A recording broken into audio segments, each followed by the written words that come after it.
Hello there, hope you're having a great Wednesday. What is up, guys, and welcome to the FPL Today Captaincy Call video for Game Week 36. We are in the final sprint for this season, and we're trying to get that best rank possible in the dying moments of the race. And an important part of that is getting the Captaincy Call right. So if you do enjoy these Captaincy Call videos, do hit that like button, subscribe, and hit that notification bell for FPL, and let's get straight into the video. So first off, I hope you're enjoying Game Week 35. Hopefully it's bringing you lots of success.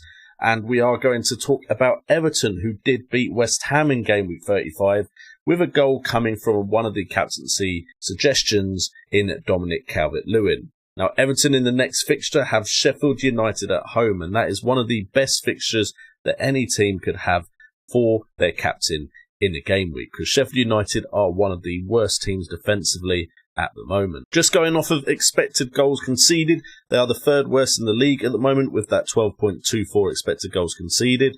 Also having a look at goals conceded, they are the worst, conceding 12 goals, which is one more than the likes of Leicester, West Brom, Aston Villa and Spurs. They have managed to keep one clean sheet in that time, but they have also managed to concede 15 big chances. Now that isn't the worst out of any side. You actually have teams like Southampton, Palace, Spurs and Newcastle conceding more, but across the board they are in the top 5 for the defensive statistics as being one of the worst teams defensively. We then have a look at the players for Everton that could maybe have a good game week for us. Calvert-Lewin is starting to return to the fore as an attacking prospect for us with the tail end of this season, including the fact that he currently has fixtures going up against Sheffield United, followed by Wolves, and then it's Man City. But let's be fair, anything can happen final game week of the season. With an XG of 2.28 and an XA of 0.77 with expected goal involvement at 55%, Calvert-Lewin has managed to score 2 goals in the last 6 game weeks, but in his defence he's only made 4 appearances in those 6 game weeks. So that's a goal every other game. Other options in that Everton side do include Digne, who at 6.2 million has expected goals at 0.77, but we do know he can score a screamer. He has expected assists of 1.47, expected goal involvement at 19%.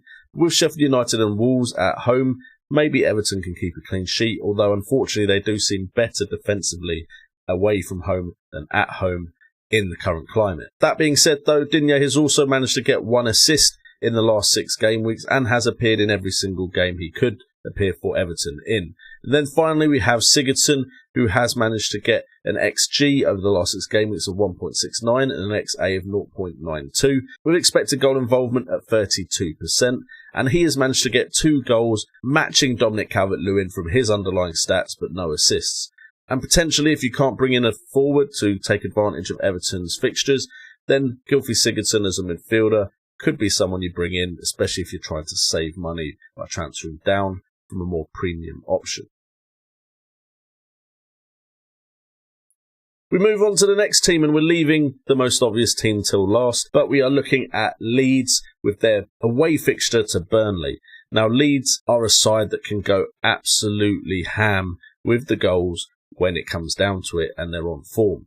Depending on who plays, and it looks like Rafinha could be fit for this fixture, there's definitely some great attacking options in that Leeds side, coming up against a Burnley defence that has expected goals conceded at 10.66, goals conceded at 10, clean sheets they've actually managed 2 out of the last 6 game weeks, and they concede 13 big chances. Now Burnley actually aren't that bad defensively in comparison to some of the other teams in the league, with them being better defensively for big chances conceded than the likes of Leicester, West Ham and Spurs. Aston Villa and Spurs also have a higher expected goals conceded, so we are relying on the Leeds assets to really perform in this one, because Burnley are around average when it comes to their defence.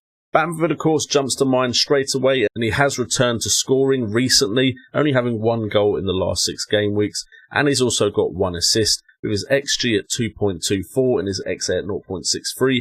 We're of course hoping that he can start to put more of his chances away. Harrison has also got decent underlying stats and does pop up with goals and assists at times, but does seem to have been eclipsed by Rafinha when he does play, but with expected goals at 1.86 and expected assists at 1.12. With expected goal involvement of 37%, he does get involved and has managed 1 goal and 2 assists in the last 6 game weeks. Then, of course, we have Stuart Dallas, potentially the Lundstrom of this season. At 5.2 million now, he's managed expected goals at 1.28 for a defender, which is very good over the last 6 game weeks. And he's actually managed to convert quite well compared to his expected goals, as he's managed 3 goals with a 1.28 expected goals score. And then expected assists at 0.45 and expected goal involvement at 21%. And they do have Southampton and West Brom as their next 2 fixtures after Burnley. Leeds options definitely do look like a potential punt. And then finally, we are looking, of course, at Liverpool, who do have West Bromwich Albion away. Now, Salah and Mane look like the 2 standout options in this game, although you could pick the likes of Trent and also the likes of Robertson. Now, I haven't got Jota in this list because potentially he'll be rested in this game, and he has been very disappointing recently, with his finishing being anything but clinical. West Brom are pretty bad defensively, with expected goals conceded at 13.19, goals conceded at 11, only 1 clean sheet in the last 6 game weeks, and big chances conceded at 14. And that's coming up against players with pretty high expected goals and expected assists in Mohamed Salah with 3.77 and 2.2 respectively, and also XG and for Mane at 2.96 and XA at 2.3. with both having expected goal involvement over 40%. And with West Bromwich Albion, Burnley and Crystal Palace as the final 3, I'd be surprised if anyone after the double game week that's currently happening for Liverpool doesn't have some of these Liverpool options in to captain in this game week. I personally will probably be sticking the captaincy armband on Mohamed Salah for this fixture and hoping he does really well for me, as long as he isn't captained by the majority of people. But if you still have your triple captainship, which would be a surprise to me, this isn't a bad fixture to try and play it and hope that Liverpool do go all out trying to get the Champions League place against the bad West Bromwich Albion defence. Anyway, guys, that is it for this video. So if you have enjoyed the video, please do what you always do on these videos, which really helps me out, and that's hit that like button, subscribe, and hit that notification bell for FPL. Also, best of luck going into Game Week 36, and my team selection video will either be on Thursday or potentially Friday, depending on how important that Thursday is to how my Game Week rank looks.